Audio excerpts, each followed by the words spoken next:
김용민 브리핑.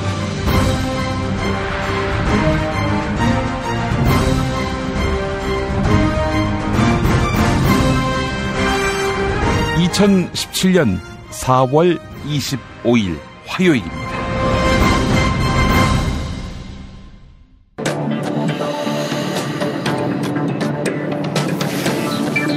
지금부터 21세기 21대 대통령 선거 자유당 대선 예비후보 출마 예정자 김용민의 기자회견이 있겠습니다.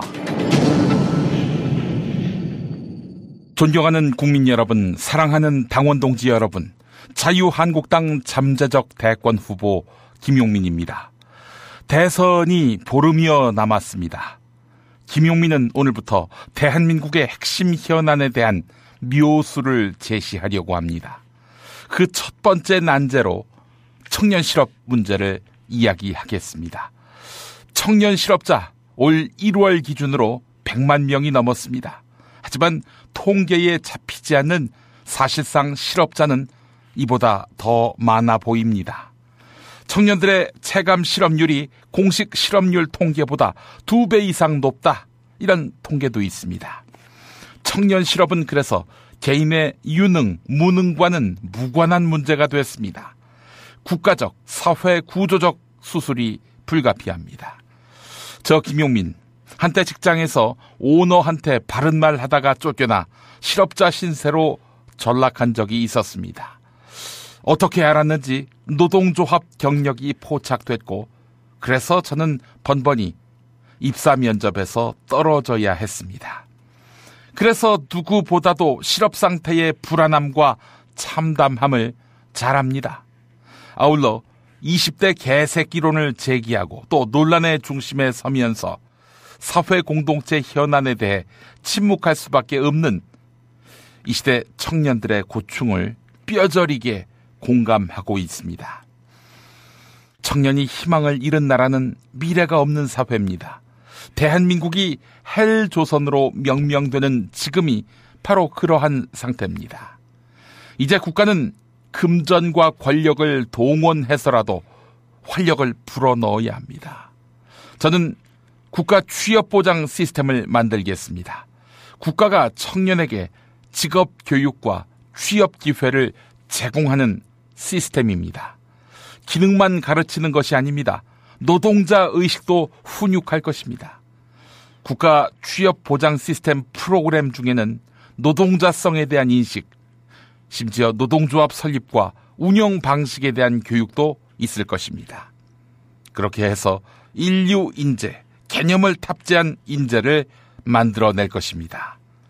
그런 다음 공기업으로부터 시작해서 순차적으로 대한민국 모든 기업이 정규직 인력 채용 때에 국가의 인재 추천을 의뢰하게 합니다. 국가는 이때 국가 취업 보장 시스템을 통해서 양성된 인재를 각 기업에 3배수로 추천해 줍니다. 추천해 줄 때는 학력, 외모, 출신 지역, 젠더, 종교, 신념, 이런 모든 개인 신상을 가리고 추천합니다. 그러면 기업은 블라인드 상태에서 최상의 인재를 선발하겠지요. 차별하지 않고 공정하게 말입니다. 물론 기업이 정규직 채용 자체를 회피할 수 있겠지요. 정부는 비정규직 대비 정규직 채용 비율을 수시로 점검해서 비정규직 비율이 현격하게 많을 경우 수단과 방법을 가리지 않고 불이익을 부여할 것입니다. 아울러 정부 시책에 호응하는 기업은 과감한 세제 지원을 통해서 적극 뒷받침할 것입니다. 그렇게 해서 이 땅에 청년 실업 문제가 해소되도록 길을 틀 것입니다. 만약 그렇게 해서도 취업을 못하는 취업생이 나올 경우, 또는 취업에 의욕이 없는 청년의 경우, 특히나 취미를 발견해서 개인 자영업자로 프리랜서로 육성할 수 있는 길을 찾도록 하겠습니다. 한 명 한 명 소중한 인재로 끌어안는 따뜻한 국가 공동체 반드시 건설하겠습니다. 노동의 기쁨이 대한민국을 지탱하는 힘이 되도록 하겠습니다. 국민이 살기 좋은 나라를 만드는 것이 정부의 역할입니다. 그런데 그렇게 되는 길에 걸림돌이 있다면 이를 치우는 것도 정부의 역할입니다. 취업하기 좋은 나라, 삶이 생동하는 나라, 김용민이 만들겠습니다. 여러분 함께 해주시겠습니까? 김용민 예정자님, 그러면 우리는 이제 무엇을 해야 합니까? 할 일이 있습니다. 이번 주 일요일 아침 11시 서울 강북구 수유일동에 자리한 한신대학교 신학대학원 예배당에서 도올 김용옥 선생을 초청한 특강에 많이들 오셔야 합니다. 도올 선생의 일생의 철학과 신념을 집대성한 로마서 강해. 종교가 무엇이건 간에 상관없습니다. 함께 참여해 주시기 바랍니다. 김용민이 이 토크 콘서트에 사회를 봅니다. 네. 자, 김용민 브리핑 광고 듣고 오늘의 순서 본격적으로 시작하겠습니다. 야, 너 홍어 판다 그랬지? 팔지. 근데 홍어가 진짜 그렇게 몸에 좋아? 아니 끝내준다니까. 우리 엄마 관절염인데? 홍어. 나 숙취는? 홍어. 마누라 다이어트는? 홍어. 큰이모 뭐 변비? 홍어. 작은 형 소화불량은? 홍어. 여동생 피부? 홍어. 큰 누나 주름? 홍어. 명절 때 선물은? 홍어라니까. 근데 비싸지? 열나 싸고 열나 맛있는 홍어가 있다니까. 어디? 알싸한 홍어.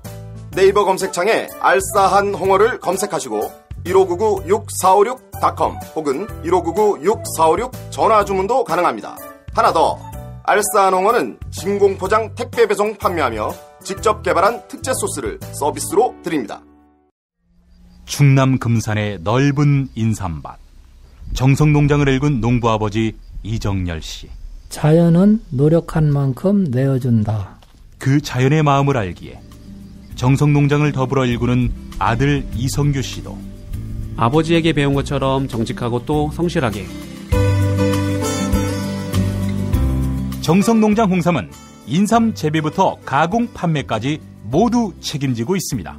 그래서 대한민국 1등 품질을 자부합니다. 검색창에 정성농장 홍삼을 검색해주세요.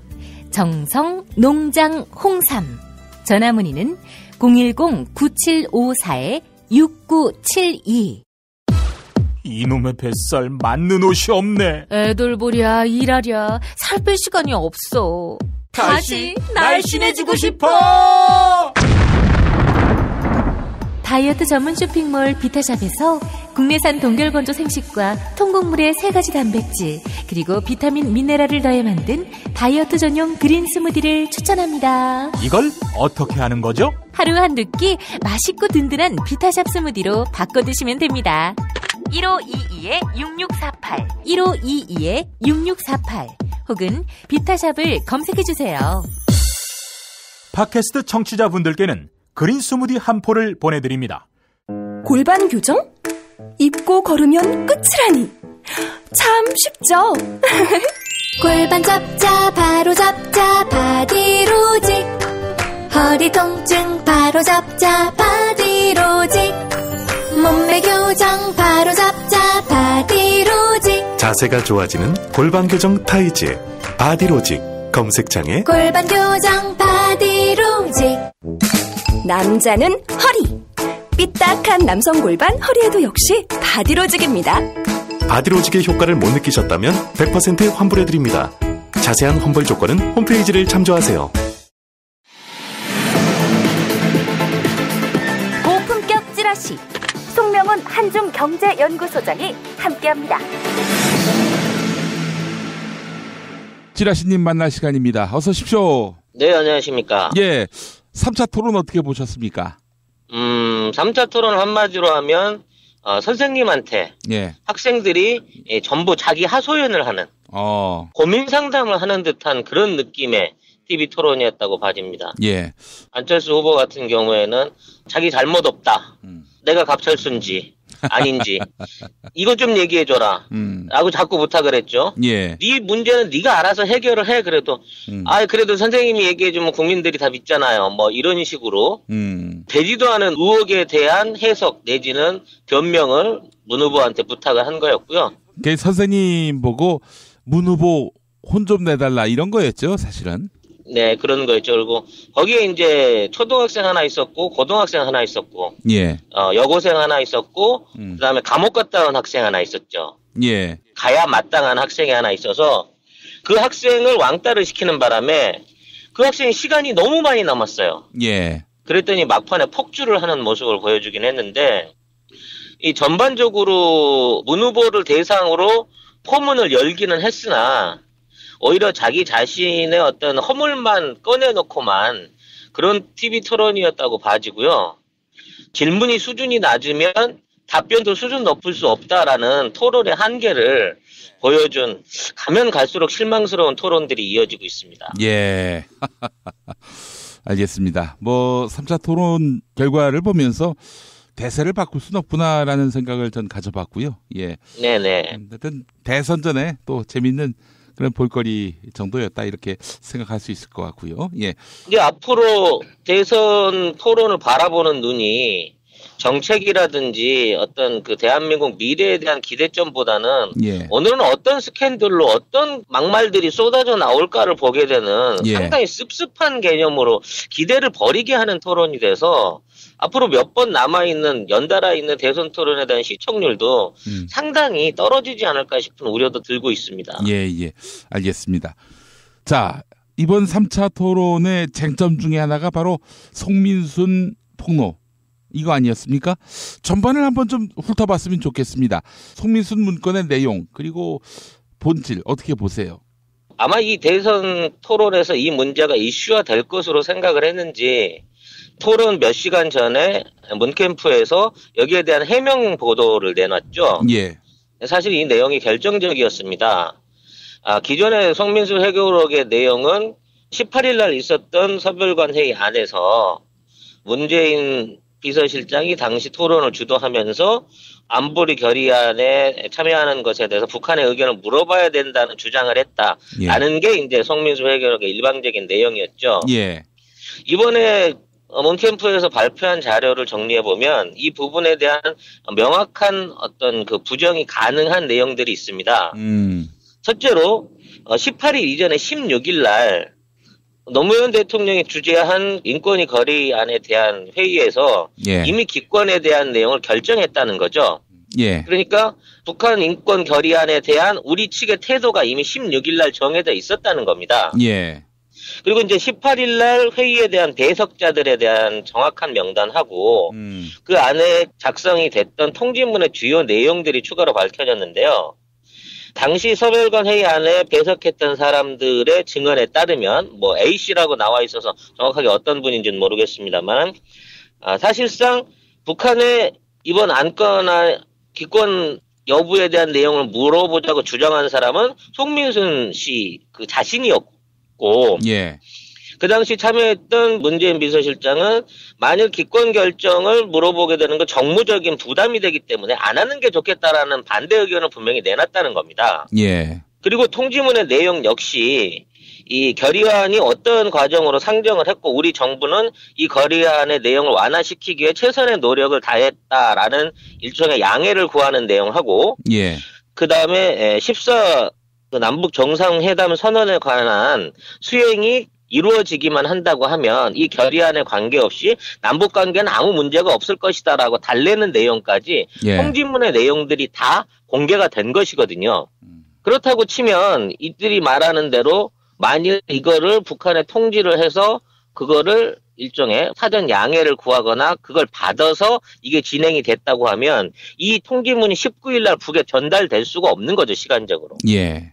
그래서 16일부터 19일까지의 청와대 안에서 있던 이번 남북 결의안에 대한 모든 내용들을 정부 문서와 당시 증언으로 밝힘으로 인해서 이 문제는 어느 정도 일단락되어져야 되는 상황이라고 봐지는데요. 예. 오늘 송민순 씨에 대한 고소고발, 그러니까 출판물에 의한 명예훼손과 허위사실 적시로 민주당이 고소고발까지 절차를 마무리 지은 상태입니다. 예. 아무리 봐도 무리예요. 문재인 후보와의 연관성도 제대로 입증이 안 됐고 시점이 오락가락한 측면도 있고요. 그래서 이런 폭로로 누구에게 어떤 타격을 가할 것인지 이게 분명치가 않잖아요. 지난 대선에서 NNL 관련 문건을 흔들므로 인해서 어느 정도 효과를 봤다고 생각하는 여권 측이 또다시 비슷한 스킬을 꺼내 들고 나온 것인데요. 그런 내용으로 국민을 호도하기에는 이미 한 번 속지 않았습니까? 예. 이게 양치기 소년 효과가 있어 놔서 이제 더 이상 국민들이 이쪽에 대한 신뢰보다는 의심의 눈초리를 먼저 가지고 보고 있는 입장이라 이번 해명 이후에 과연 이 부분에 대한 그 검찰 조사나 나중에 증언들에 의해 가지고 이 역시도 조작이라고 밝혀질 때는 아마 정치적으로 상당한 부담과 책임을 져야 할 것으로 생각됩니다. 예. 아, 참, 이 송민수 파문은 이걸 계속 부풀리는 세력들, 이 세력들이 결국 배후에 있지 않겠는가, 송민수의 배후에 있지 않겠는가 하는 그런 강력한 의심을 갖는데 그 배후가 누구라고 보세요? 송민수 회고록에 대해서 이번에 그 언급을 하면서 가장 적극적으로 들고 나왔던 사람이 유승민 후보인데요. 예. 유승민 후보는 아마 민주당 측에서 발표한 이 해명 발표를 아마 못 들었던 모양이에요. 예. 그래서 중간에 얘기를 하다 갑자기 그 말을 돌리는 듯한 그런 모습을 보여주기도 했었는데. 예. 아마 이거는 여권 전체에 있는 후보들한테 공동으로 배포된 것 같고. 예.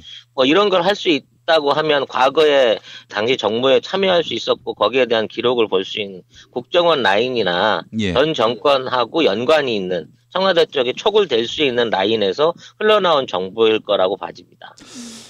그렇다면은 누구에게 해를 끼치느냐? 이건 분명하죠. 문재인 후보에게 해를 끼칠 목적이 확연하다면은 그럼 누구에게 덕을 끼치기 위해서 이러는 걸까요?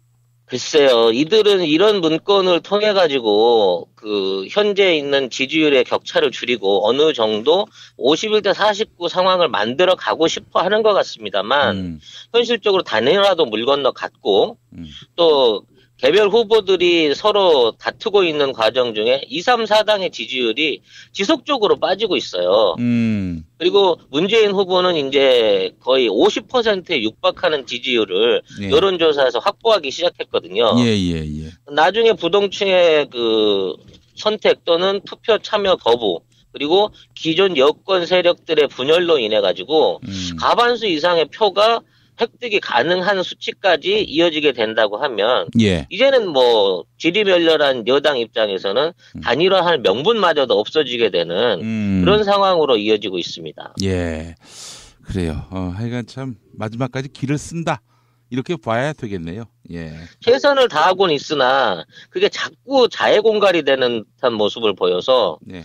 참 보기 안타깝습니다. 예. 선거가 끝나고 나면 과연 저들의 정치적 생명은 어떻게 될 것인지 과연 뭐 차기를 바라볼 수 있는 또는 차기 권력과 견줄 수 있는 다른 야당 세력으로나마 남을 수 있을 여지가 있을지 그나마라도 확보할 수 있으려고 하면 지금이라도 좀 정도적인 정치의 모양을 보여줬으면 싶은데 예. 굉장히 실망스러운 행보를 계속해가네요.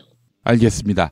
자, 안철수 후보 지금 각종 여론조사 뭐 유무선 비율 상관없이 10% 이상으로 지금 지지율 격차가 나타나고 있습니다.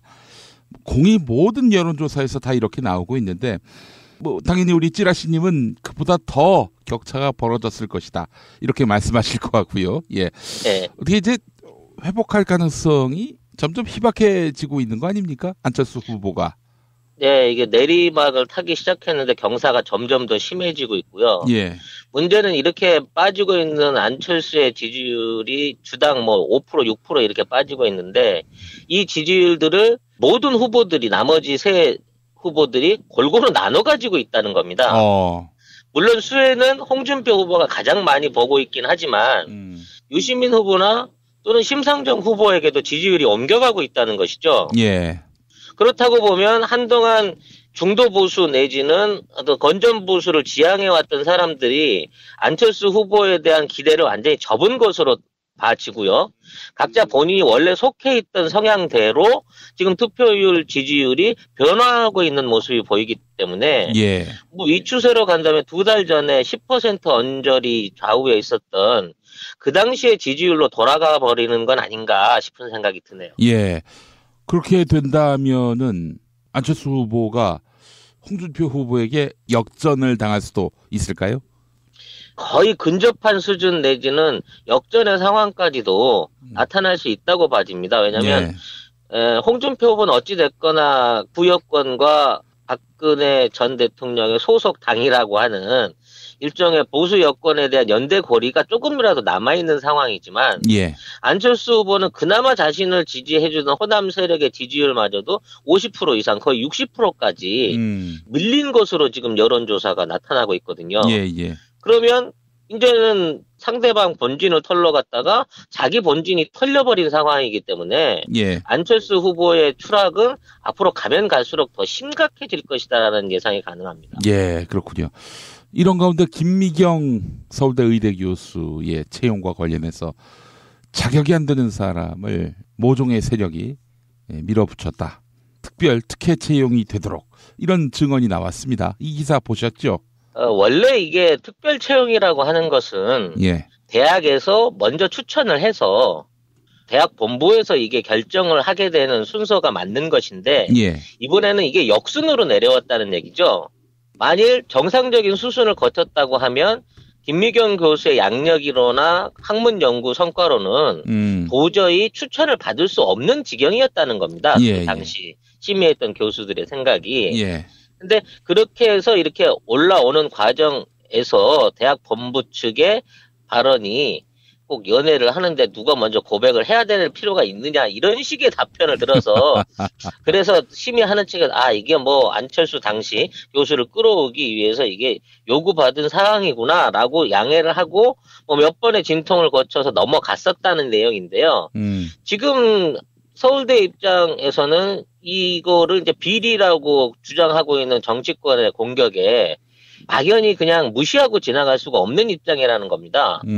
안철수 후보는 서울대에서 알아서 한 거지 나는 전혀 연관한 바가 없다고 주장을 하고 있기 때문에 만일 이 선거가 끝나고 나면 이대 사태와 같은 학내 안에서의 일종의 분규 같은 게 충분히 일어날 수 있는 여지가 있는 거거든요. 예. 그렇기 때문에 서울대 입장에서도 이 과정에 대해서는 좀 더 적극적인 해명을 앞으로 계속해서 내놓을 수 있을 것이고요. 아마 이건 그 증명에 대한 첫 단초에 불과하다. 앞으로 또 다른 증언들이 계속해서 나오게 될 것이라는 게 예상이 됩니다. 3차 TV 토론회에서 안철수 후보가 그런 말을 했죠. 내가 갑철수냐 이렇게. 근데 그런 얘기들을 국민한테 묻지 않고 예. 상대방 후보한테 묻는다는 건 굉장히 예의가 없는 그 발언인 거 아니겠습니까? 예. 제가 김용민 PD님한테 김 PD님 저 뚱뚱합니까? 물어보는 거랑 똑같은 거 아니에요? 아 그런가요? 네. 어떻게 대답하시겠어요? 당신이 생각하는 대로라고 하죠, 뭐. 네네. 그렇게 생각할 수밖에 없는 거 아니겠습니까? 예. 그렇기 때문에 이런 류의 유치한 발언을 들고 나온 안철수 후보의 생각도 그렇고, 토론회에서 그 한 가지 답변만으로 똑같은 여러 가지 질문에 똑같은 답변을 하더라고요. 그러니까 뭐, 국회의원 수 줄이는 문제에 대해서 어떻게 생각하느냐니까, 김대중 정부에서 줄였고, 그 다음에 고통분담을 위해서는 정치권이 기득권을 내려놔야 된다라고 대답을 할 때까지만 해도 신선했는데 4번을 똑같이 그 답변을 하더라고요.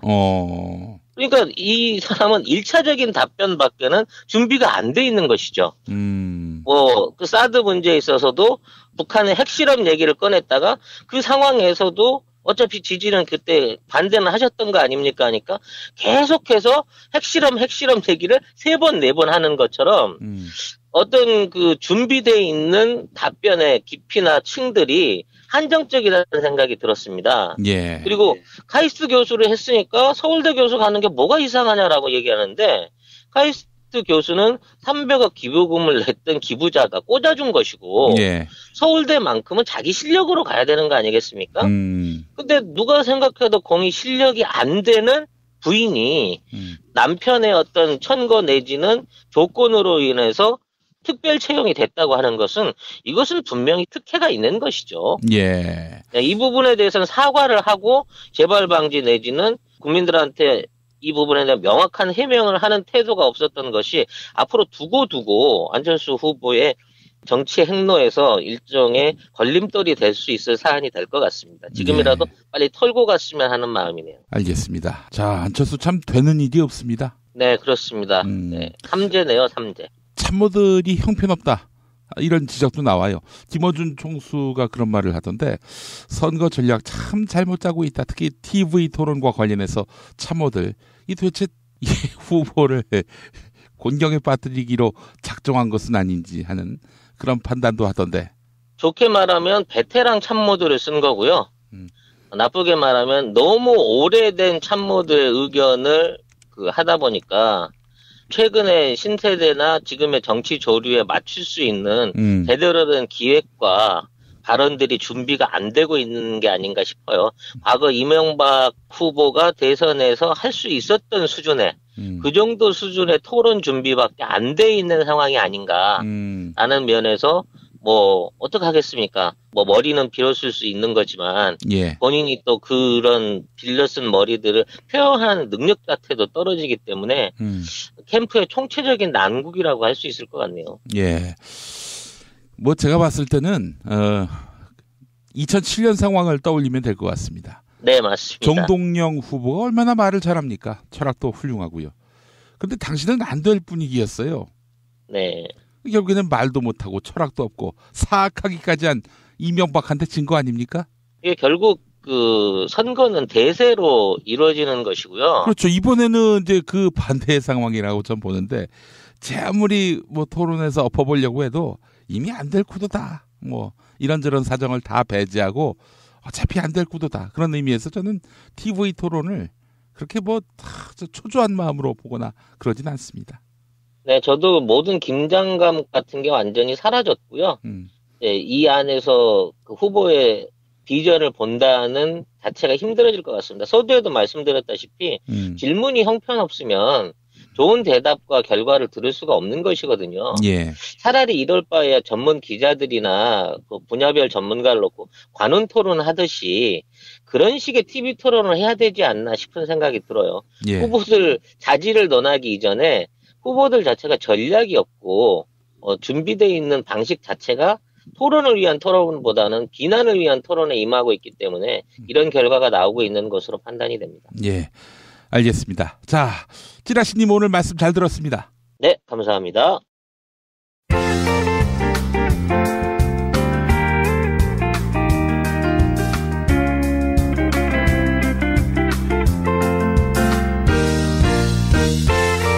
여러분 안녕하십니까?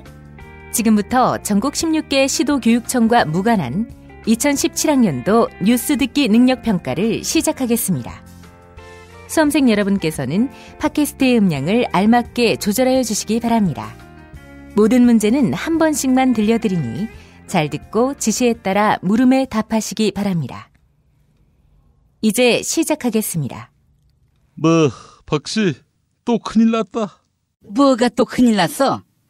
혹시 내가 팔았던 삼성동 집 지하에서 유전이 터졌나? 응? 기껏 팔았더니 기름이 스물스물 올라오는. 그럴 리가 있나? 문재인이하고 안철수 사이의 간격이 2자릿수로 넘어갔어. 어떡하냐? 넘사벽이 됐어. 황교안이 개새끼. 그냥 출마해버리지. 박씨, 황교안이나 반기문이나 관료들은 정치인들한테 절대 안 돼요. 그걸 알아야지. 송민순이 봐봐. 벌써부터 꼬리 내리잖아. 이것 봐, 뭐 이제라도 문재인 쪽에 줄 좀 대볼 방법이 없나? 경남고등학교 동창이라며. 경남고 동창은 아니고 경남중학교 동창이야. 난 고등학교를 중동고등학교 나왔다고 어떤 청취자가 지적해 주셨어요. 중학교라도 동창은 동창 아니겠어? 근데 말이야, 박씨 당신을 당선시켜준다고 NLL 대화록을 피토하는 심정으로 읽었잖아. 지난 대선 때 말이야. 그런데 이 마당에 내가 가서 문재인이한테 무언 할 말이 있겠어? 안녕하십니까, 문재인입니다. 어서 와요. 저희 중학교 선배죠? 이 무가, 무를 좀 한번 품어봐. 무슨 통합정부 한다면서. 적폐 세력과는 통합 안 하지요. 문 후배, 내가 왜 적폐야? 내가 박 씨한테 존나게 탄압받았는데. 하지만 한때 덕 보셨지요? 그러면 적폐지요. 아니 박 씨, 왜 때려? 그 씨발, 왜 나한테 한때 덕을 보아서 상황을 꼬이게 만들어? 나한테 덕 보지 말았어야 할 거 아니야? 아니, 그게 왜 내 잘못이야? 박씨, 지난 대선 내가 당신 캠프에서 직함이 뭐였는지 알아? 알지. 덕을 끼쳤는데. 1번 총괄선대본부장, 2번 국민행복위원장, 3번 종합상황실장, 4번 인사계, 5번 후보비서실장.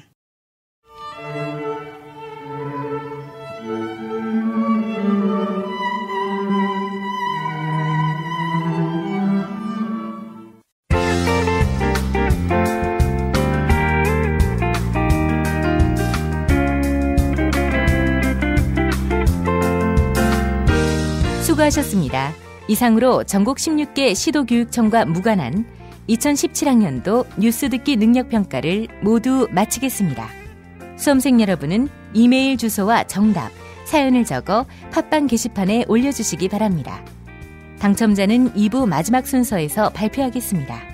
뉴스 듣기 능력평가를 마칩니다. 정권 교체를 함께 염원하는 판촉물 쇼핑몰 네피알, 기념품, 답례품, 기왕이면 네피알로 인터넷 검색창에 입력하시거나 032-519-4800으로 전화하세요. 카카오톡 아이디는 네피알. 현대인의 몸에 있는 독, 어떻게 치유할까요? 아로니아라는 열매에 강력한 효과가 있습니다. 검색창에서 장봉근 아로니아를 찾으시고 1522-1194로 하시면 됩니다.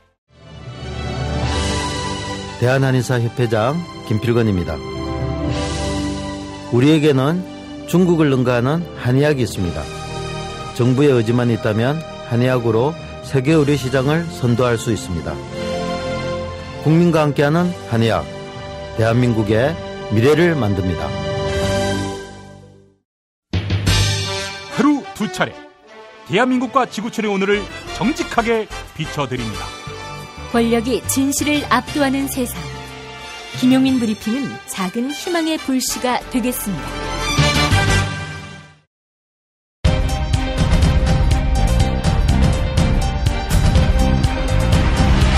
김용민 브리핑 스페셜 강력한 인터뷰. 홍준표 자유한국당 대선 후보가 대학생 시절 성폭행 모의에 가담한 사실이 알려져 충격을 주고 있습니다. 2005년에 발간된 자서전 나 돌아가고 싶다를 읽어보면 스스로 밝힌 내용이 있습니다. 설거지는 여자가 하는 일이라면서 성차별적 발언을 한 지 얼마 지나지 않아서 또 다른 논란이 야기된 것인데요. 오늘 강력한 인터뷰에서는 여성운동가면서 여성인권 문제에 있어 전문가인 20대 국회 여성가족위원회 간사를 맡고 있는 더불어민주당 정춘숙 의원 초대했습니다. 자, 정춘숙 의원님 나와 계시죠? 네, 안녕하십니까. 정춘숙입니다. 예, 의원님. 자, 지난 23일, 그러니까 그제 대선 후보 TV 토론회에서 홍준표 후보가 용서해달라 이런 발언을 했는데, 글쎄요, 그 토론회 전까지는 자신은 들은 이야기라면서 자서전 내용을 부인했었는데, 뭐 나중엔 또 용서해달라 이런 발언을 했는데, 이 발언 어떻게 들으셨습니까? 일단 홍준표 후보가 자신의 잘못을 일단은 제대로 인정을 하지 않는 것 자체가 굉장히 문제고요. 예.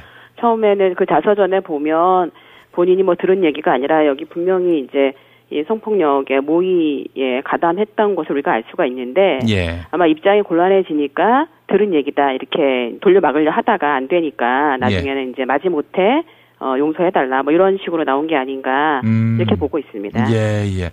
그러니까 한마디로 얘기해서 자서전에 적힌 내용이 사실이다 이렇게 보시는 거군요. 그러죠. 내용 보면 아주 굉장히 구체적으로 썼고, 네. 더군다나 마치 이게 어떤 무용담처럼 이렇게 쓰고 있기 때문에 네. 이게 사실이 아니다 이렇게 얘기하기 상당히 어려울 거라고 생각이 들고요. 근데 이거를 들은 얘기다 이렇게 했다 나중에 이제 다시 어쩔 수 없으니까 인정하는, 그리고 마지못해 용서해달라 이렇게 하는 게 아닌가 이렇게 생각이 들죠. 우리 정 의원님은 그 성폭력 상담도 많이 받아보셨던 걸로 알고 있고요. 네, 그렇습니다. 예. 이런 유형들 많이 보셨을 것 같습니다. 처음에는 시인하는 듯 하다가 불리해지면은 말을 바꾸는. 예. 이런 경우가 상당히 많이 있습니다. 그래서 처음에는 뭐 약간 인정을 하다가 예. 뭐 나중에는 그러니까 구체적으로 자신이 이제 어떤 뭐 사회적 질타나 혹은 어떤 법률적으로 불이익이 있겠다 이러면 완전히 부인했다가 예. 뭐 증거가 나오거나 이번처럼 이렇게 아주 구체적인 본인이 쓴 자서전 이런 게 나오니까 어쩔 수 없이 인정하는 거 뭐 일반적으로 많이 있는 경우죠, 이런 게요. 예. 그러니까 뭐 딱 보시면 아셨겠네요. 과거 일들에 대해서 갑자기 또 말을 바꾸는 이런 행태를 보고 지금 책임질 상황에 이르니까 이것도 슬쩍 말을 바꾸는구나 하는 그런 판단을 하셨겠어요. 네, 그렇습니다. 예. 그렇군요. 자, 자유한국당 쪽에서는 홍준표 후보가 혈기왕성할 때 벌어진 일이다 이렇게 해명을 했는데 네. 이게 어떻게 해명이 될 수 있는 겁니까? 그러니까 이게 해명이 될 수가 없죠. 예. 그러면은 사실은 이게 이제 그동안의 성폭력에 대해서 우리 사회가 갖고 있는 일반적 인식, 예. 잘못된 인식을 그대로 반영하는 건데, 예를 들면 성폭력 사건에서 뭐 젊은 이런 친구들이 하면 그러면은 봐주고 넘어가지 않은 거냐 이렇게 물어볼 수밖에 없거든요. 예. 이거는 지금 굉장히 그 인권 인식이나 뭐 여성에 대한 폭력에 대해서 우리 사회 굉장히 민감해지고 있는 것에 비한다면 예. 아주 전근대적인 뭐 말도 안 되는 그런 해명인 거죠. 해명이라고 볼 수가 없습니다. 이건. 실제로 이제 과거사와 관련해서 용서를 구하려 한다면 법률적 책임을 다 져놓고 그런 얘기를 해도 받아들일까 말까 할 텐데 이게 뭐 그런 거 없이 그냥 입으로만 어떻게 모면하려는 이런 행태. 이런 행태가 공분을 자아내고 있는 것 같습니다. 물론이죠. 그리고 본인이 이미 45년 전에 있었던 일이고 자기가 후회한다 이렇게 얘기를 하지만 예. 이 자서전의 내용을 보시면 예. 그 사건의 내용에 대해서는 아주 흥미진진한 표현을 써가며 아주 상세하게 썼는데 예. 그에 비해서 본인이 잘못했다라고 하는 문제는 그냥 간단하게 한 줄이에요. 예. 결과적으로 이 문제를 정말 자기가 정말 심각하고 정말 자기가 잘못했다라고 한다면 예. 이 여기 앞에 쓴 것처럼 이 사건을 아주 쓴 것처럼 구체적으로 뭘 잘못했고 어떤 부분에서 되게 굉장히 이게 후회스러운 일이고 또 사실은 그렇다고 한다면 당사자에게 정말 미안하다 이런 말을 해야 되는데 그런 말 하나도 없거든요. 예. 그러니까 결과적으로는 이거를 뭐 용서를 구한다라고 하는 건 말뿐이지 예. 실제로 진심으로 용서를 구하거나 사과를 했다 이렇게 보기 어렵죠. 재미로 쓴 것이다 이런 표현을 썼습니다. 그러니까 그게 바로 이 예. 홍준표 후보가 예. 여성 혹은 또 여성에 대한 폭력 문제를 어떻게 생각하고 있는지를 보여주는 겁니다. 이거는 예. 재미로 우리가 할 수 있는 일이 아니거든요. 그냥 입장을 바꿔서 생각해 보면 예. 그 피해자가 그 일을 당했을 때 어땠을까 이렇게 생각해 보시면 됩니다. 예. 그러니까 이거는 정말 여성들에게 아주 심각한 폭력이고 그다음에 정말 아마 그 여성도 쉽게 잊을 수 없는 이런 어떤 심각한 상처가 되는 건데 이걸 재미로라고 하는 거는 여성에 대한 폭력 문제에 대해서 얼마나 인식이 없고 성폭력 문제 얼마나 하찮게 생각하는가 이런 걸 보여주는 거죠. 이런 분이 이제 대통령이 되려 한다는 것도 상당히 그러니까요. 예. 충격적인 정말, 일인데. 네네. 의원님 그 홍준표 후보의 그 SNS를 가보면은 네. 아주 기가 막힌 댓글들이 많습니다. 아니 뭐 젊은 시절에 그런 거 안 해본 사람이 어디 있느냐 뭐 이런 식의 글들이 네. 아주 뭐 자기 얼굴 드러내놓고 올리는 그런 네. 사람들이 많았고요. 네. 어떻습니까? 실제로 이런 피해를 입은 여성들이 적지 않은 건 그것도 현실 아닙니까? 그럼요. 여기 이 홍준표 후보의 표현, 이번엔 꼭 그 여학생을 자기 사람으로 만들어야겠다. 이런 표현. 그러니까 이게 뭐냐면, 우리 사회에 그동안 있어왔던 10번째 거 안 넘어간 남 없다. 이런 식으로. 상당히 남성 중심적으로 여성을 대한 이런 아주 대표적인 예지요. 근데 실제로 이런 경험이 있는 여성을 제가 만난 적이 있는데, 이 여성은 사실은 이런 비슷한 사건 때문에 그러니까 본인을 막 따라다니던 사람이 마지막으로 한 번만 만나달라 이래서 만났다가 이제 성폭력 피해를 입었는데 그러니까 그 경우도 이를테면은 뭐 마시는 거에다가 뭘 탄다든지 그거는 아니고 마지막으로 한 번만 만나달라 뭐 이런 경우였습니다. 어찌됐거나 자기를 이제 계속 좋아하던 사람이 이 사람은 이제 별 관심이 없었던 건데 결국은 이제 성폭력 피해를 당했는데 그리고 이분이 이제 평생 이제 결혼을 하거나 어떤 이성을 만나거나 이런 일반적인 삶을 살기 굉장히 어려워진 이런 상황을 제가 만났거든요. 그러니까 이런 걸 보시면 젊었을 때 한때의 실수라고 하는 것은 이게 가해자의 입장에서는 그렇게 얘기할 수 있을지 모르지만 예. 당하는 피해자의 입장에서 본다면 예. 이거는 굉장히 심각한 그리고 예. 아주 평생에 걸쳐서 잊기 쉽지 않은 이런 문제로 남게 되는 거거든요. 그래서 사실은 우리 사회가 이 성폭력 문제를 바라보는 인식 이런 것들이 굉장히 많이 달라져야 되고 그렇게 일부 뭐 옛날에 뭐 그랬는데 이렇게 얘기하는 분도 계시지만 반면에 이건 절대 용서할 수 없다. 어떻게 이런 사람이 대통령 후보 될 수 있느냐 이런 얘기도 굉장히 많습니다. 그만큼 사회적 인식이 많이 달라진 부분도 있는 거죠. 예. 자, 그런데 말이죠. 바른정당의 전현직 여성 의원들은 이제 홍준표 후보의 사퇴를 촉구했는데, 네네. 이와 관련해서 이제 이혜훈 의원이 더불어민주당 여성 의원들은 왜 여기에 가세하지 않느냐? 이거 홍준표가 만약에 사퇴하면은 문재인 후보 당선에 도움이 안 되기 때문에 이러는 거 아니냐라는 식으로 얘기를 했는데 어떻게 보세요? 글쎄요. 지금 이제 어제 토론도 보셨겠습니다만 우리 당 후보가 이런 이제 다른 2등 후보 혹은 다른 후보들보다 훨씬 지지율에서 앞서고 있고요. 그리고 저희의 선거 전략 자체가 어떤 그런 다른 외부적인 변수를 더 계산하기보다는 우리 자체가 얼마나 우리 당이 하나가 돼서 우리 후보를 당선시키기 위해서 노력한 여기에 더 집중이 되어 있기 때문에 이런 식의 것은 전혀 고려하고 있지 않습니다. 그러니까 이제 남의 이런 어떤 악재, 네거티브, 혹은 이런 문제들이 나온다 할지라도 이런 변수와 상관없이 후보의 경쟁력만으로 선거를 치르겠다. 그럼요. 네, 그렇습니다. 자, 하지만 우리 정춘숙 의원님 생각에는 이 정도 사안까지 드러났다면은 홍준표 후보가 어떻게 해야 한다고 보십니까? 아니, 이거는 이제 대통령이라고 하는 위치는 우리가 이제 지난 촛불 전국에서도 봤습니다만 누구보다도 앞서서 법을 지켜야 하고 국민의 생명과 안전을 보장해야 되는 그런 역할을 해야 되는 겁니다. 그런데 이런 홍준표 후보의 태도, 그러니까 이 성폭력 모의에 가담한 사건뿐만 아니라 설거지 있는 여자아이들이다. 이런 식의 인식과 태도를 가지고 계신 분이 대통령 후보로 나와 있다는 것 자체가 정말 너무나 부끄럽다. 이런 분들 되게 많고요. 저도 같은 생각이고요. 이거는 본인이 알아서 사퇴를 하셔야 되는 그런 문제라고 생각합니다. 근데 말이죠, 의원님. 이렇게 보는 시각도 있습니다. 네네. 이 홍준표 씨도 정치를 하루 이틀 한 사람도 아니고요. 이렇게 마초적인 태도, 이 성평등에 대한 인식이 거의 전무하다시피 한 이런 태도가 도리어 득표에 도움이 된다고 판단해서 그런 것일 수도 있다. 이렇게 보는 사람들도 있더라고요. 그렇게 보는 분도 계신 것 같아요. 그런데 이제 사실 우리가 이제 미래를 얘기하고 지속 가능한 사회를 얘기하고 그러지 않습니까? 근데 이제 그런 사회에서 가장 핵심적인 요소 중에 하나가 이런 성평등의 문제입니다. 지금 우리 사회가 겪고 있는 저출산의 문제, 혹은 고령화의 문제, 노동력의 문제 이런 모든 문제들이 사실은 이 여성과 굉장히 직결되어 있고 우리 사회의 어떤 성평등 수준과 연결되어 있기 때문에 이런 부분들을 사실은 훨씬 더 포지티브하게 어떤 선거 전략으로 가져가야지 네거티브하게 오히려 이런 부분을 되게 자극해서 그런 마초적인 부분을 가지고 득표할 수 있다. 이건 되게 한계적인 거죠. 제가 볼 때는. 요즘 20, 30대 여성들의 투표율이 굉장히 높아지고 있고 여성들이 이걸 다 가름해서 보고 있거든요. 국민들도 마찬가지고.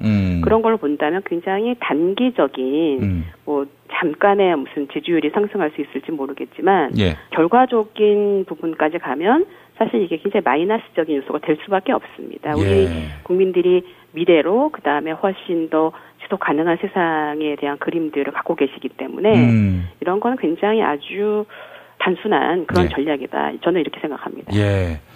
하여간 그런 인식들을 개선시켜 나가야 되겠죠. 물론입니다. 그렇게 마초가 표를 얻고 이게 정상은 아니니까요, 분명히. 근데 의원님, 그동안 많은 피해 여성들과 상담도 하시고 또 그분들의 아픔에 대해서도 공감해 오셨을 텐데. 홍준표의 사례처럼 이렇게 진짜 약물을 이용해서 성폭행을 기도하려 했던 사람들이 많았습니까? 상당히 있죠. 그러니까 여기 있는 것처럼 술에 이제 약을 타거나 아니면 수면제를 타거나 이런 식으로 해서 수면제. 그런 걸 타서 이제 성폭력을 하려고 시도를 하거나 여성들이 이제 저항하지 못하게끔. 그렇죠. 그러니까 여성들이 정할 수 없는 상태를 만들어 가지고 이제 이런 경우도 상당히 많이 있고요. 근데 이제 그럴 경우에 지난번에 대만에서 택시 같은 경우도 이런 일이 비슷한 일이 있었던 거 우리가 이제 보도를 보지 않았습니까? 예. 근데 이런 문제는 뭐냐면 피해자들이 자신이 당한 일이 과연 뭔지를 잘 모르게 되는 이런 문제가 하나 있고요. 예.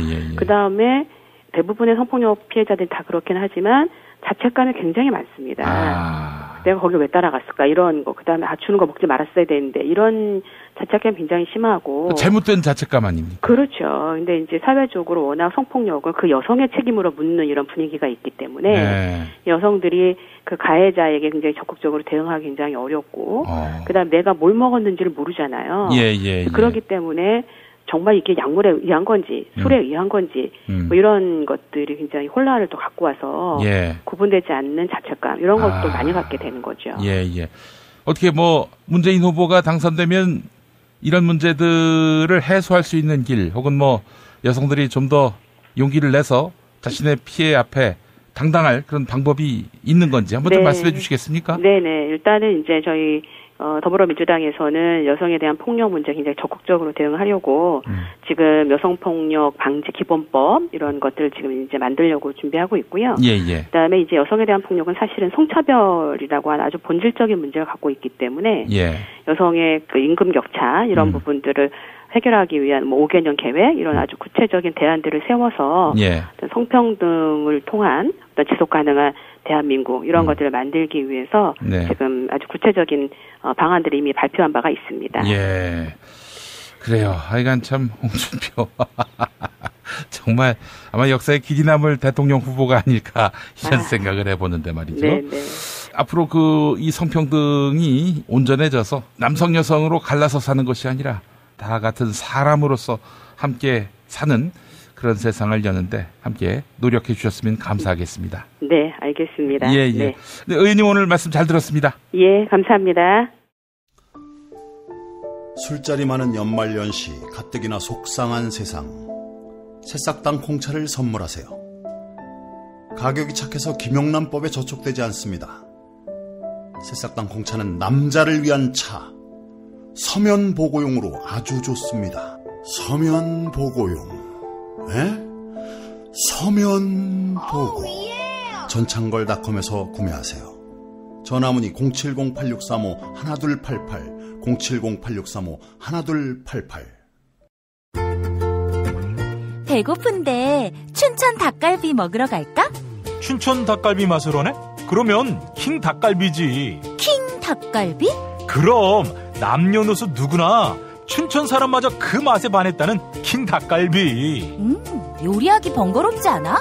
봉지 뜯고 그냥 볶아 먹으면 돼. 야채를 더 넣으면 맛이 끝내주고. 오늘 우리 집에서 닭갈비 먹고 갈래? 아이 몰라.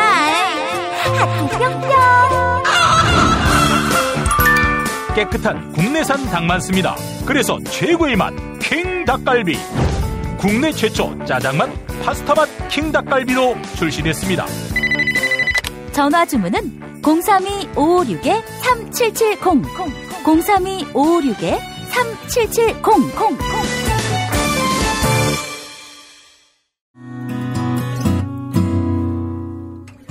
안녕하세요. 조광래 중고차 돌아온 오늘의 한마디. 살아오며 내뱉은 말들을 돌아봅니다. 가시처럼 나와 남에게 상처를 주었던 말들을 후회하고 반성하며 앞으로는 꽃처럼 햇살처럼 세상을 아름답고 따뜻하게 만드는 말을 많이 하겠습니다. 조광래 중고차의 대표번호는 1800-9538. 고맙습니다. 진실은 반드시 밝혀진다고. 무엇이 진실입니까? 대통령이라고 하는 지위를 진실을 밝히지 않는 데에 역이용해서. 김보영 아나운서가 함께합니다. 아프니까 팩트다. 안녕하세요. 김보영입니다. 아프니까 팩트다. 오늘 순서는 고 성완종 경남기업 전 회장의 사면에 대한 이야기입니다. 먼저 지난 23일 대선 후보 TV토론회에서 있었던 더불어민주당 문재인 대선 후보와 자유한국당 홍준표 후보의 발언 들어보시죠. 성완종 회장님 메모에 나와 있으면 우리 홍준표 후보님 유죄입니까? 아니 성완종 메모 갑자기 그런 식으로 내가 공격한다고 어제부터 내가 듣기는 들었는데 성완종이하고 갑자기 성완종이 그럼 사면은 왜 문재인 후보가 2번이나 해줬어요? 몇 입에 해줬어요? 사면 2번 해줬잖아요. 한 정부에서 사면은 성완종이 2번 해줬는데 나는 성완종이를 몰라요. 기가 막힙니다. 이어서 홍준표 후보는 성완종이 그놈 사면할 때 무엇을 받아먹었냐 이렇게 막말을 쏟아내기도 했는데요. 고 성완종 전 회장은 참여정부에서 2차례 사면을 받았습니다. 참여정부에서 결정한 성완종 회장의 사면에 문재인 후보가 깊숙이 관여했다는 주장입니다. 과연 사실일까요? 2005년 석가탄신 이래 당시 성완종 회장은 첫 번째 사면을 받습니다. 두 번째 사면은 참여정부 임기 말인 2008년 1월에 이뤄졌는데요.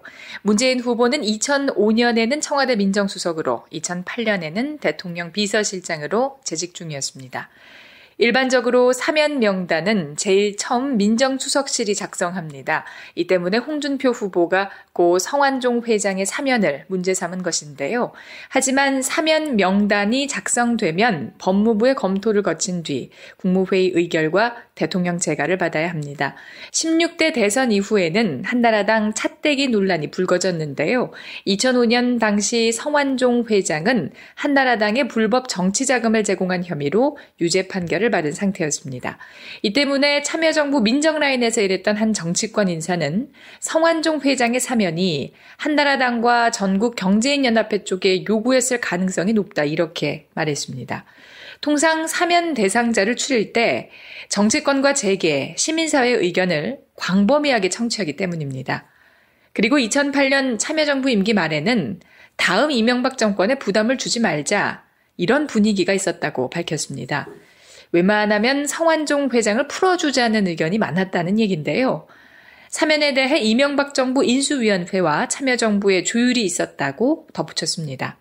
실제로 2008년 당시 성완종 회장은 사면 직후 이명박 대통령직 인수위원회 민간자문위원으로 합류했습니다. 마지막으로 한 정권에서 2차례 사면을 받은 경우는 김영삼 정부 시절 당시 김우중 대우그룹 회장과 동아그룹 최원석 회장 등이 있습니다. 지금까지 아프니까 팩트다였습니다. 민중의 소리 이완배 기자와 함께하는 경제의 속살.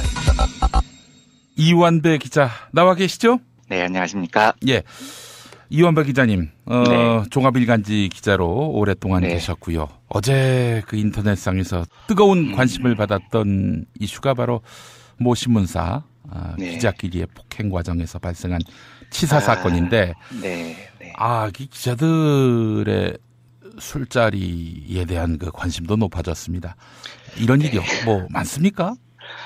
아닙니다. 그렇게 뭐 많은 일은 아닌데, 참 제가 뭐라고 말씀을 못 드리겠습니다. 왜냐면, 그 사건에 관련된 분이 또 저하고 굉장히 친한 분이 한 분이 계시고요. 그래서 뭐라고 참 말씀을 참 못 드리겠습니다만, 마음이 참 처참하고, 기자들이 뭐 이게 어떻게 들리실지 모르겠지만, 너무 경무해요. 너무 근무가 너무 과도하고, 스트레스가 많다 보니 술로 푸는 경우가 많은데, 약간 참 너무 안타깝고요. 좀 많은 걸 생각하게 하는 그런 사건이었습니다. 저한테는요. 네.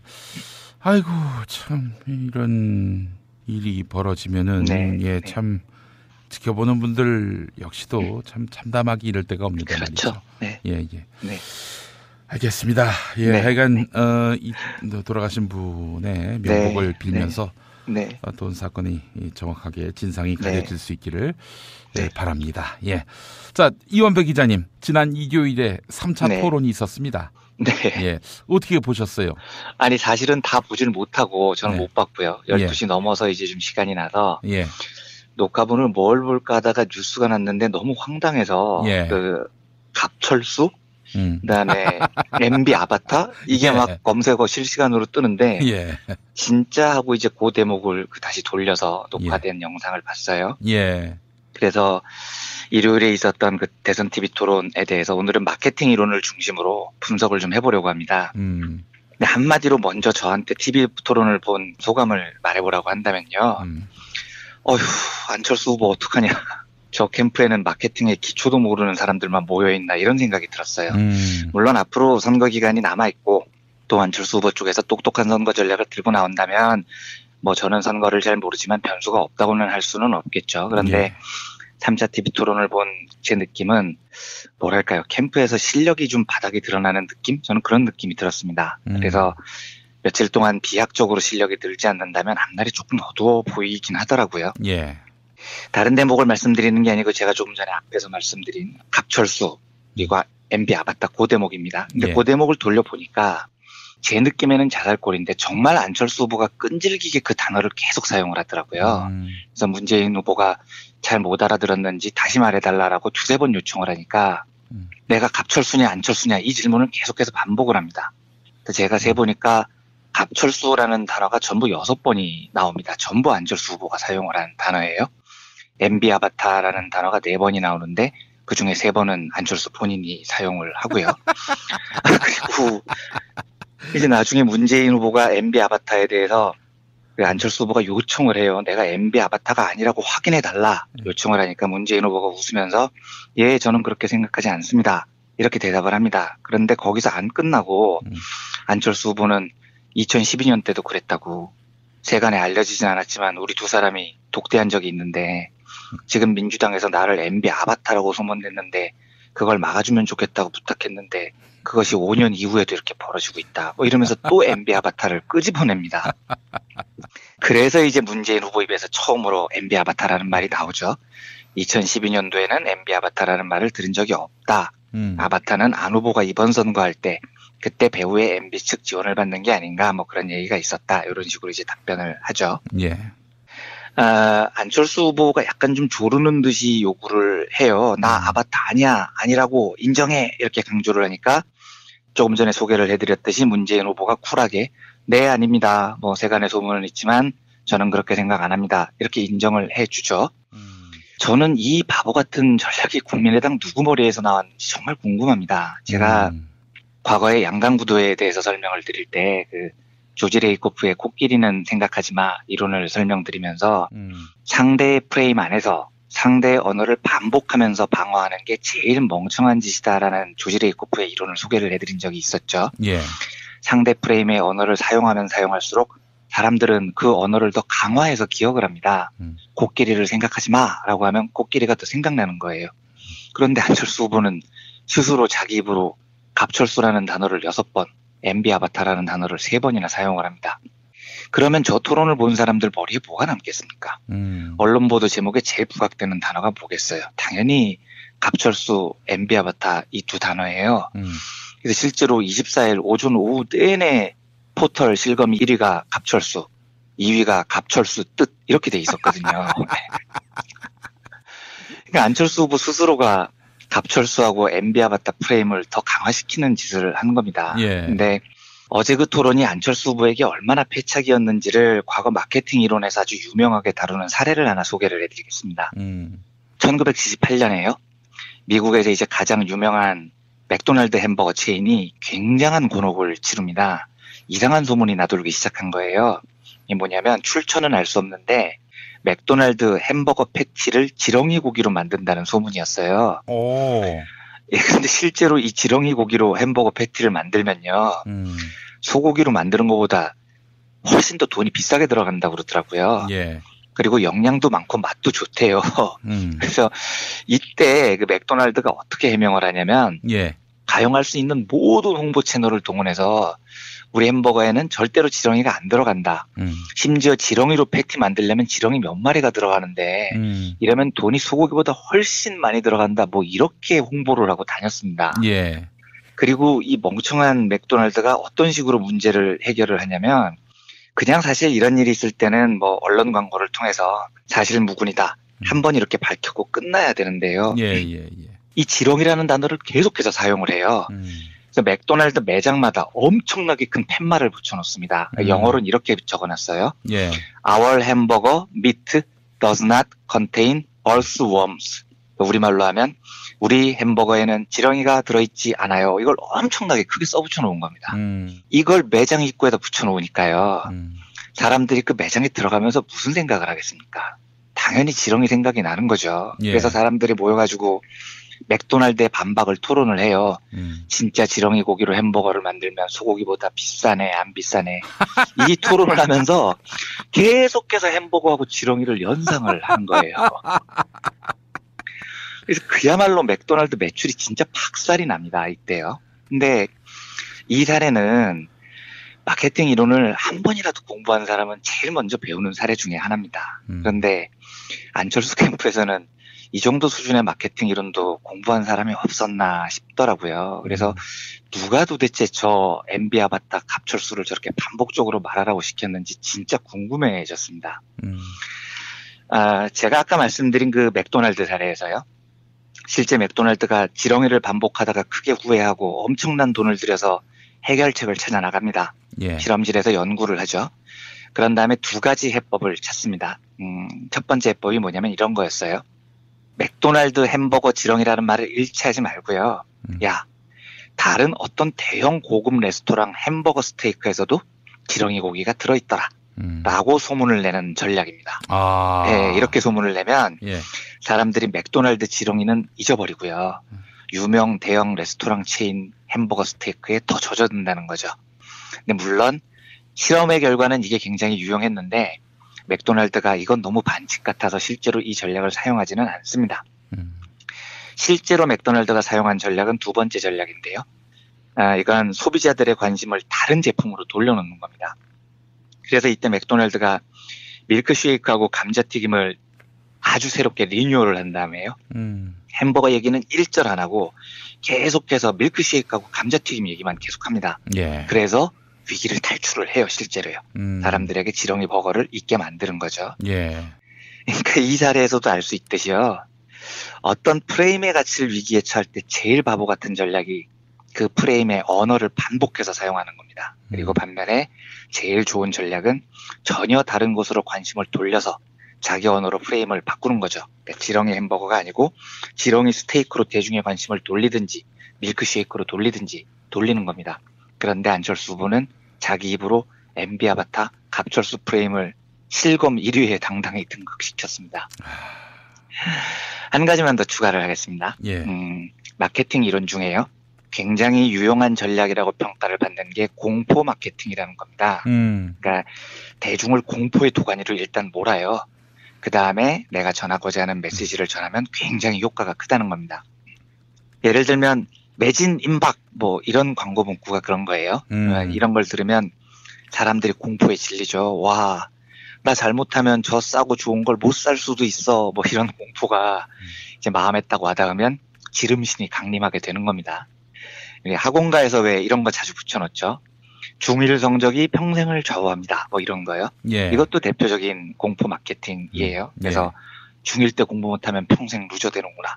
이런 공포에 빠지게 되면 돈을 써서라도 사람들은 공포에 벗어나고 싶어요.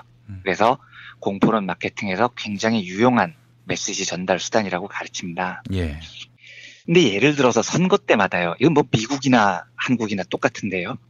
전형적으로 공포 마케팅 도구로 사용되는 소재가 바로 전쟁하고 안보입니다. 그러니까 색깔론이라는 게 그런 거죠. 예. 우리나라만 해도 북한에 대한 공포, 한국 전쟁에 대한 기억과 공포 이런 걸 이용해서 뭐 전술핵을 깔자는 둥, 뭐 사드를 설치하자는 둥, 핵무기를 우리도 만들자는 둥, 주적이 누구냐는 둥 이딴 말도 안 되는 프레임 마케팅을 선거 때마다 보수 진영에서 사용을 해옵니다. 예. 그런데 이 공포에 기초한 안보 프레임은 남북분단이라는 특수성 때문인지는 몰라도 매번 또 그럴싸한 효과를 발휘를 해왔어요. 한국에서는요. 그런데 미국의 사례를 보면 이 공포 마케팅을 선거에서 이용한 건 보수 진영만은 아닙니다. 물론 보수는 전쟁을 매개로 한 공포 마케팅을 극단적으로 늘 표로 이용을 하는 경향이 강했어요. 예.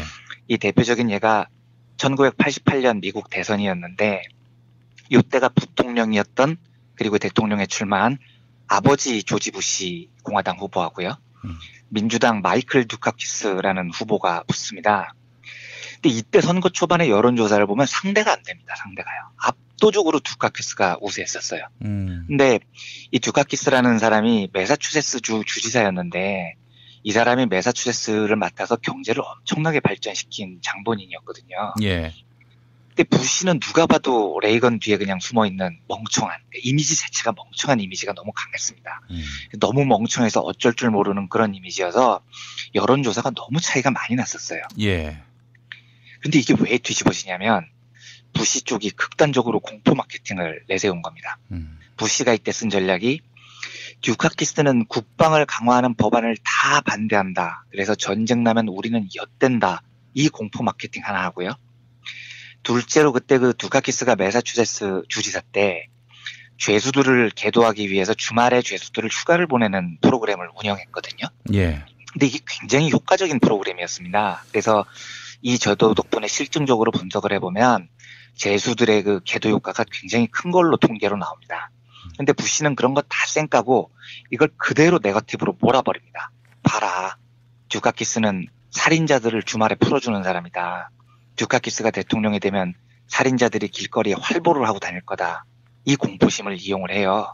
그래서 안보와 범죄 이 두 공포 마케팅으로 대역전극을 일궈낸 겁니다. 근데 이건 뭐 보수 진영이 늘 하는 짓이니까요. 예. 그런데 이제 재선 도전에 나선 1992년 부시 때요. 이때 상대가 빌 클린턴이었죠. 근데 부시는 4년 전에 했던 짓을 똑같이 한 겁니다.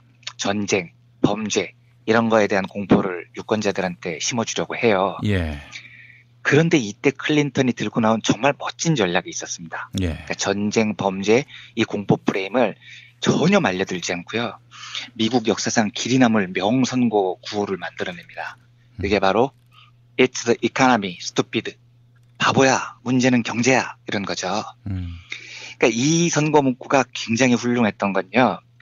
공화당이 만들어 놓은 전쟁과 안보 프레임을 한 번에 뒤집어 놨다는 게 물론 훌륭합니다. 그러니까 저쪽이 만들어 놓은 코끼리 프레임이 아니고 내 언어로 내 프레임을 만들어서 클린턴이 자기 선거를 치른 거죠. 실제로 그 레이건과 부시 12년을 거치면서 미국 경제가 아작이 나고 있었거든요. 1970년대까지 대번영기를 누렸던 미국 중산층들이 실질적으로 몰락이라는 걸 경험한 때가 곧 12년이었습니다. 그래서 It's the economy, stupid. 바보야, 문제는 경제야 라고 말하는 슬로건이 우수한 겁니다. 그런데 여기에서 한 가지 주목을 해야 될 점이 맨 끝에 stupid 하고 한마디 더 붙이는 겁니다. 바보야 라고 한마디 더 하는 거죠. 그러니까 경제가 중요해요 이게 아니고 문제는 경제야 이 바보들아 이렇게 외쳐버린 겁니다. 예. 그러면 이게 어떤 효과를 얻냐면은요. 야, 니네 부시 시절로 다시 돌아가고 싶어? 부시 저 멍청이가 경제 말았던 시절이 좋아? 그게 만약에 좋게 느껴지면 너는 바보인 거야. 이렇게 말을 하고 있는 겁니다. 유권자들한테요. 그러니까 이게 지금 또 다른 의미에서 공포 마케팅이 되는 거죠. 유권자들이 여기에 공감을 하면 아, 내가 부시를 찍는 순간 나는 진짜 경제도 모르는 바보가 되는 거야. 부시 시절 경제 말아먹은 것을 다 까먹는 바보야. 이 프레임이 사람 마음에 확 박혀버리는 거예요. 그래서 이 스투피드, 바보야 이 단어 하나로 미국의 진보로 불리는 진영은 안보가 아니고 경제 불황에 대한 공포, 부시가 다시 잡으면 우리 경제는 더 어려워진다는 공포를 멋지게 유권자들 가슴속에 각인을 시킵니다. 그리고 새로운 공포 마케팅을 시작을 하는 거죠.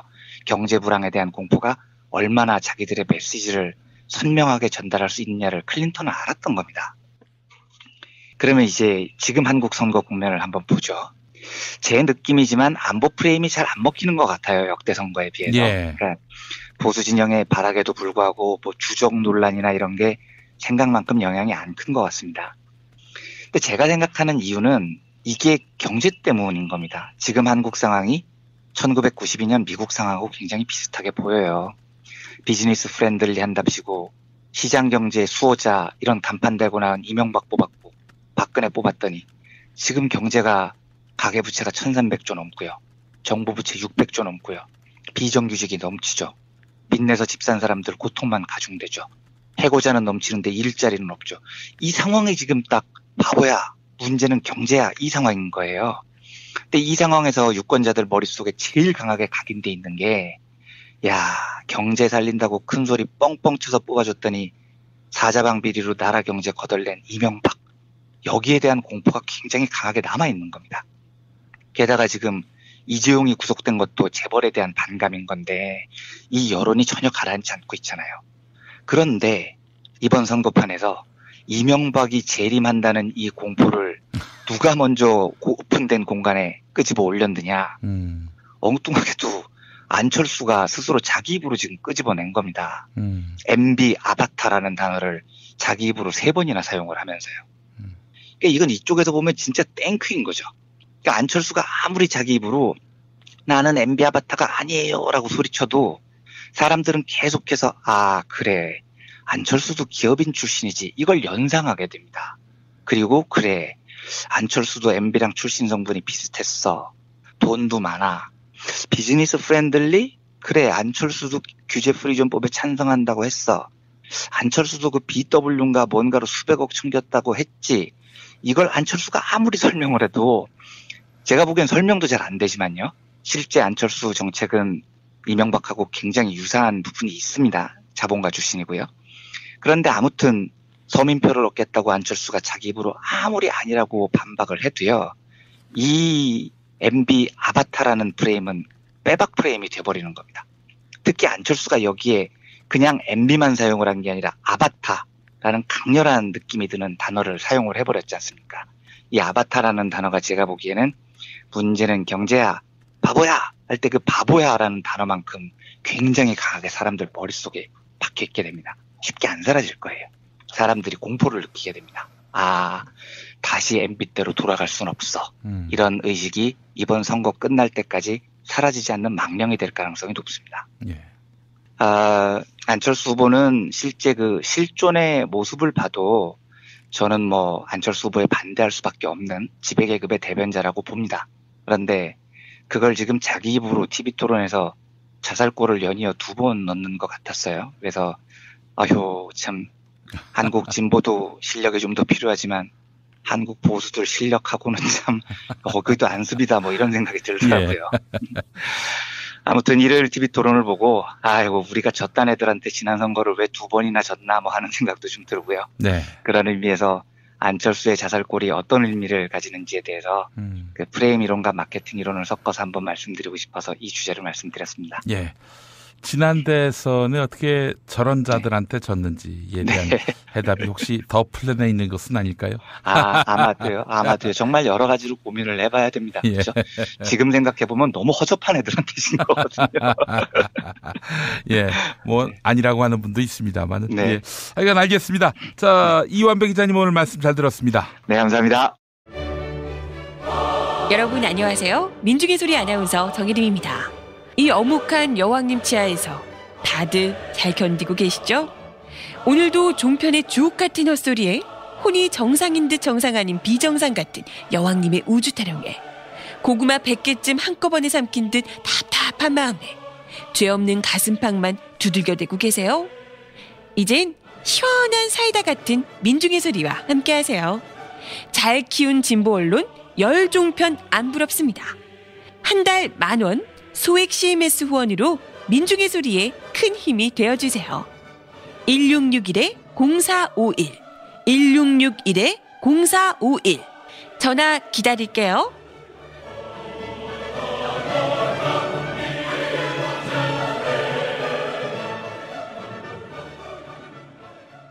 김용민 브리핑 광고주와 만나는 시간입니다. 오늘 함께할 분은 전창걸 종합예술인입니다.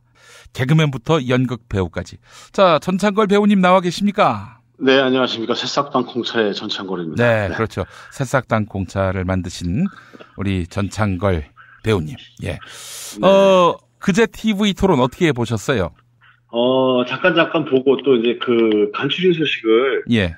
요즘은 SNS에서 이렇게 아주 좀 뭐 요약만 해서 이렇게 잘 보여주잖아요. 예. 1차 토론 때보다도 우리 그 문재인 후보님께서 굉장히 안정됐다. 그리고 또 묵직해졌다. 상대 공격을 각오한 질문들에 대해서도 뭔가 담대하게 받아내는 모습이 좀 보였고요. 제 시선엔 그렇다는 거고요. 예. 그다음에 또 그 공격하는 입장에 따른 후보들은 뭔가 불안정해 보이는 그런 모습으로 저는 관찰을 했습니다. 예. 우리 대표적인 문재인 후보 지지자가 바로 우리 전창걸 광고주입니다. 네. 제 의견과 무관하게 광고주니까. 광고주는 왕이니까. 예. 어떻게 신화된 자로서 문재인 후보 지지해야 됩니까? 문재인 후보 지지할 만한 멋진 분이라고 생각하고요. 우리가 그 민주주의를 시작한 이래로 참 든든한 후보 한 분이 나타나셨다. 이런 생각을 갖고 있습니다. 예, 알겠습니다. 새싹당 공차 여러분들 많이 또 이제 더위가 찾아오는 계절 아니겠습니까? 그렇죠. 시원하게 드시면은 네. 또 맛도 좋고 또 기분 전환도 되고 네. 아주 좋습니다. 추천하는 바입니다. 예. 제가 벌써 한 3년째 됐네요. 새싹당 콩차를 판매하기 시작한 지가. 예. 근데 그 장사하는 요령이 없어서 그런지 예. 애초에 그 가격 설정이 굉장히 중요한데 예. 그 인터넷 시대니까 그래 그 중간 마진들을 다 없애고 다이렉트로 소비자하고 이렇게 만나면 네. 생산자가 가져가야 될 마진을 좀 최소폭으로 낮추자. 네. 근데 보니까 그 유통하시는 분들 얘기 들어보니까 예. 뭐 백화점이나 어디 그 제품이 진열될 경우는 예. 거기 상점 마진도 있고 중간에 유통하시는 분 마진도 있어야 되고 그러니까 그 원가나 원가 대비 마진율을 가지려는 분들이 한 20%에서 25%까지 책정을 하고 나머지를 다 중간이나 현장 마진으로 봐야 된다 그러더라고요. 근데 저희는 그 설정을 잘못해서 직접 판매하겠다고 해갖고 그 다음부터 많은 분들이 이렇게 그 중간 유통을 하고 싶어도 그 유통 마진이 없으니까 저희가 다이렉트로 팔아야 되는 그런 수고가 있더라고요. 예. 그래서 사실 솔직히 말씀드리면 그렇게 많은 마진이 붙어있지 않다. 네. 그래도 장사니까 유지를 위해서 마진을 붙여놓은 상태다. 마진 없이 어떻게 장사를 해요? 그건 말이 안 되는 얘기죠. 예. 또 마진이 있어야 또 광고비도 저희한테 또 보내주실 수 있고. 그렇죠. 네. 김용민이 계속 방송하는 한 저희는 광고를 계속 늘 마음이 있습니다. 예.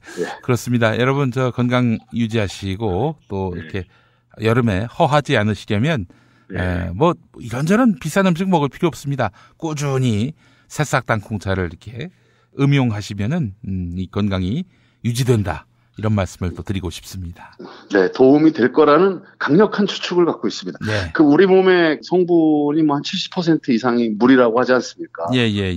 근데 그 물, 가격 저렴하지만 그 물 보급만 이렇게 또 성실히 해도 건강 생활에 굉장히 도움이 되는 것 같아요. 물론 새싹당 콩차뿐만 아니라 좋은 물이 마늘이라는 예상을 합니다. 예.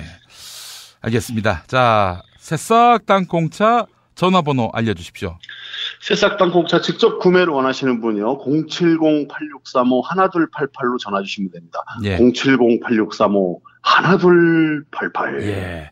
여러분 화끈하게 밀어주셔야 저 김용민 브리핑 광고 효과가 있다. 또 이런 교훈이 나오게 되고 이런 교훈이 나오게 되면 또 계속 여러분과 제가 방송을 통해서 만날 수 있는 겁니다. 우리 또 창거리 형님도 더욱더 열정적인 그런 예술 활동 하시게 될 것이고요. 네네. 제가 그 영화 준비하고 있는데요. 네. 지금 시나리오 마지막 작업에 돌입했습니다. 어떻게 영화는 어떻게 제작을 하시는 거예요? 아니면은 출연을 제작자로서 또 그 원작자로서 이렇게 그 준비를 하고 있습니다. 예. 여러분 확실하게 밀어주시고 어떻게 뭐 영화 제목도 새싹당 콩차입니까? 아니고요. 그 요즘 트렌드가 좀 바뀌어서 굉장히 그 암울하고 진지했던 시대에서 조금은 이제 좀 밝은 시대로 넘어가는 중인 것 같아요. 정치 상황이랑 비슷하게. 그래서 조금 멋있는 액션 코미디를 준비하고 있습니다. 알겠습니다. 자, 전창걸 형님 오늘 말씀 잘 들었습니다. 고맙습니다. 감사합니다.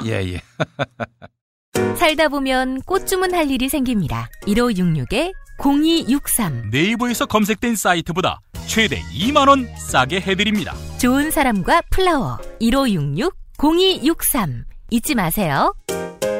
한우 사고를 집어넣고 24시간 팔팔 끓인 곰탕 연지연 곰탕. 어린이부터 노인까지 누구나 좋아하는 건강식 연지연 곰탕. 택배로 신청하시려면 010-7252-1114. 김용민 브리핑과 함께하는 브리핑 대리운전 1522-9687. 수익금 일부는 김용민 브리핑 드라마 악인 열전 제작비로 쓰입니다. 1522-9687.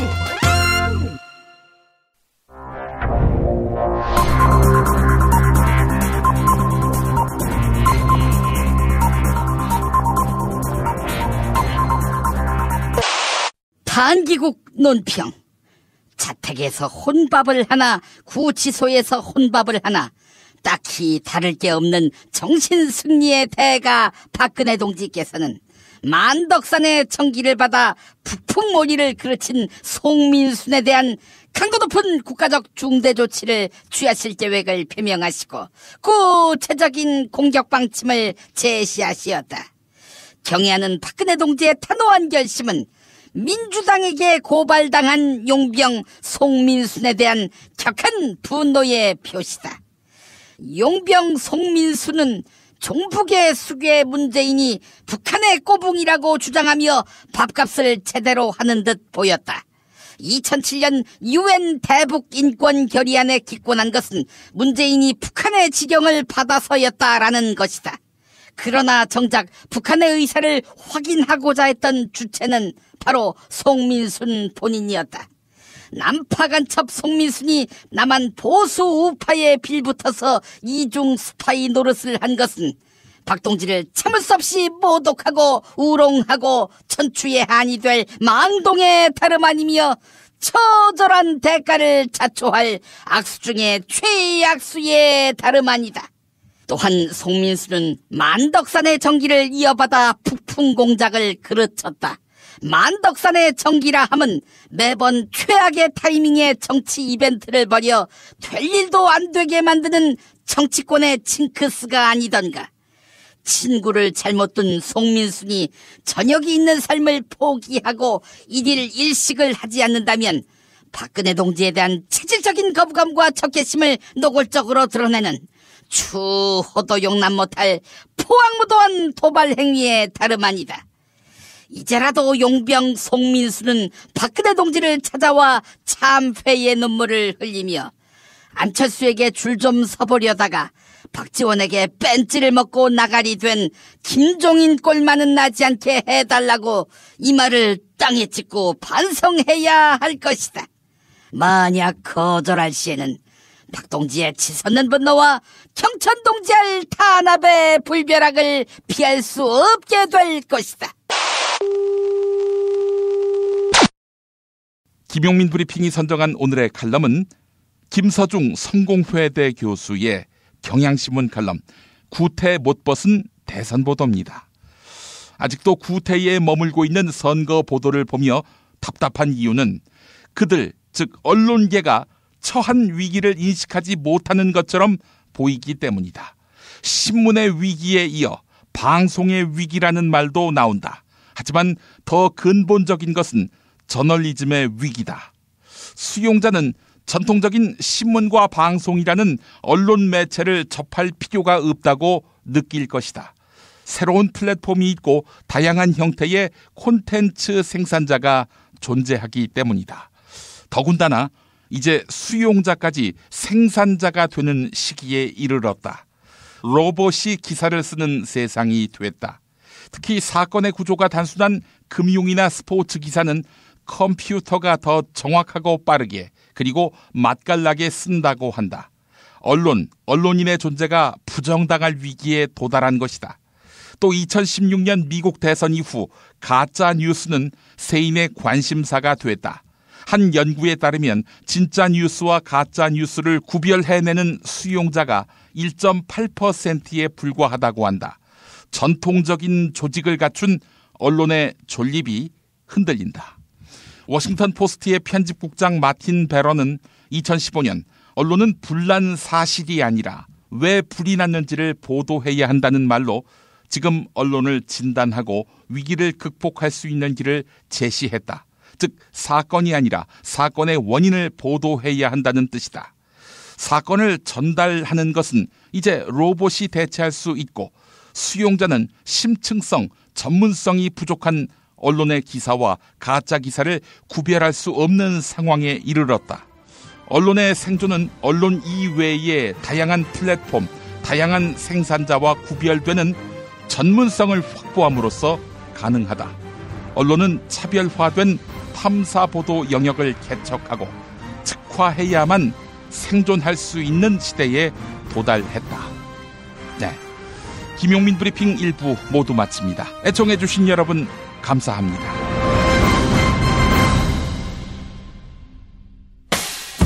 김용민 브리핑과 함께한 시간 어떠셨어요? 다음 시간에도 보다 바르고 알차며 즐거운 정보로 여러분을 찾아가겠습니다. 팟캐스트 포털 팟빵에서 다운로드하기, 구독하기, 별점 주기, 댓글 달기로 응원해주세요. 잊지 마세요. 다운로드하기, 구독하기, 별점 주기, 댓글 달기.